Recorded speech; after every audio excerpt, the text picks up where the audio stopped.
Here is the Engenius DuraFon cordless telephone. This is what I got myself for Christmas this year. This particular model has been a long-running curiosity of mine, but I have not gotten one because they're very hard to find at a reasonable price. I had one, the older version of this, for a brief period of time a number of years ago, which I used at work, and it didn't work for very long. It failed pretty catastrophically, and that was the end of it.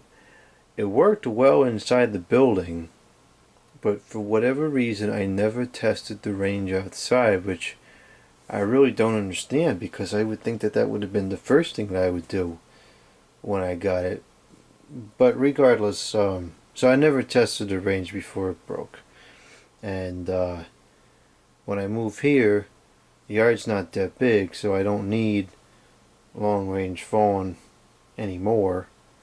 But then I thought it would be kind of cool if I could use it all over the neighborhood. So then I said, now I should get one. And I just happened to find a good deal on one recently. These retail for about $1,300, which I don't understand, because it's a very basic piece of equipment and it utilizes very, very old technology. It utilizes the 900 megahertz digital spread spectrum from the 90s. They're the same stuff that the cordless phones used in the 90s. Now granted, those were the best cordless phones we ever saw, but I just don't understand what warrants the retail price. I was able to get this one for a little over $200, which is still an outrageous price, but since there's not a lot of videos on this thing out there, I think the videos will pay for it, which is one of the really cool things about making these videos, is that it allows me to afford to buy stuff like this, whereas otherwise I could never rationalize the purchase. So I think this is the original box it come in. DuraFon PSL. And my only drawback, or my only concern with this thing rather, is that it does utilize lithium-ion batteries in the handset, which I have some serious reservations about leaving that connected and charging 24/7. So we're going to have to figure that out, but we'll get there when that time comes. So let's open this up and take a look at what we got here.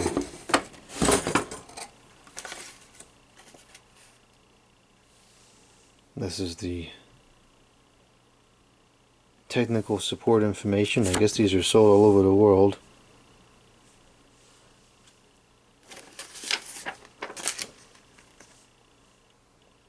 Kind of a quick reference guide.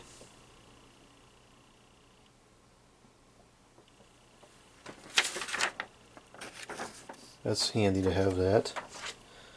So here's the base.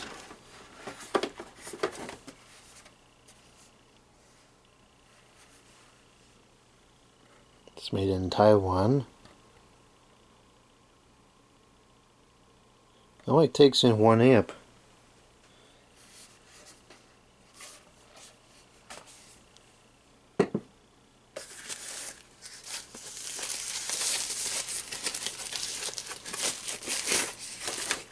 Here's the charge cradle. And this comes with a couple of lithium fireball batteries. This one inherently is broken. That's not good.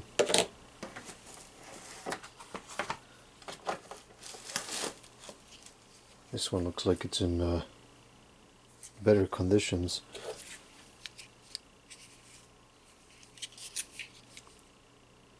This one actually might be unusable because the tab is busted off.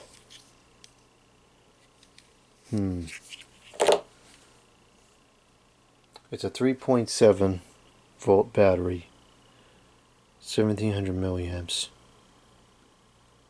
6.29 watt hours. It's a pretty high capacity battery. We got a belt clip, which is pretty substantial, and this I think has something to do with the belt clip.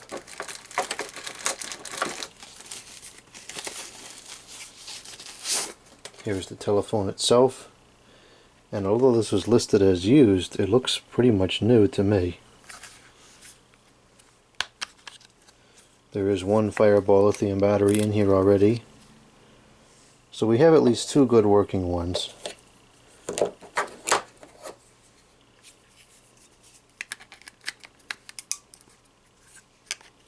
See if any of these have any charge. Probably not. No, it does have a charge. Most of it too. Okay. We're going to use the powerful antenna.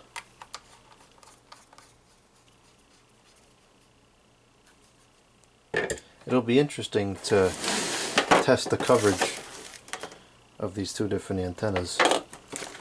They come with a phone line cord, but I certainly don't need that.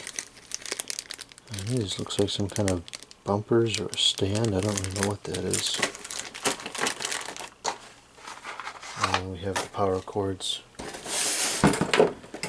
So this will be very interesting to test out. Of course, go figure, today is freezing. The last couple of days have been really nice out for this time of year, in the 50s.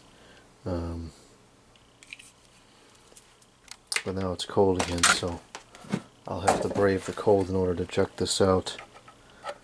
But this time I am going to test the range on the thing. I don't know why the heck I didn't check it last time, but this time I will definitely be checking the range. Well, I'm not going to test it out really during this video. I do want to go ahead and power it on and make sure it at least seems to connect to the base and everything functions properly. So it looks like that's on. Turn this on.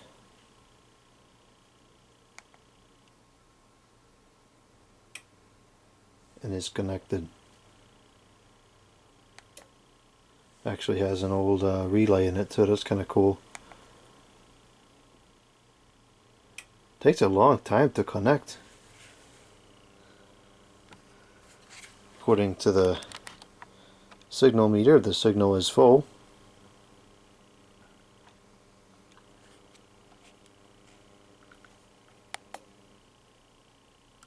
Kind of wish that would stay when the thing was off, just to be able to tell what's going on. Alright, well, that's that. It seems to work, and we'll be back with some more videos on this in the coming weeks.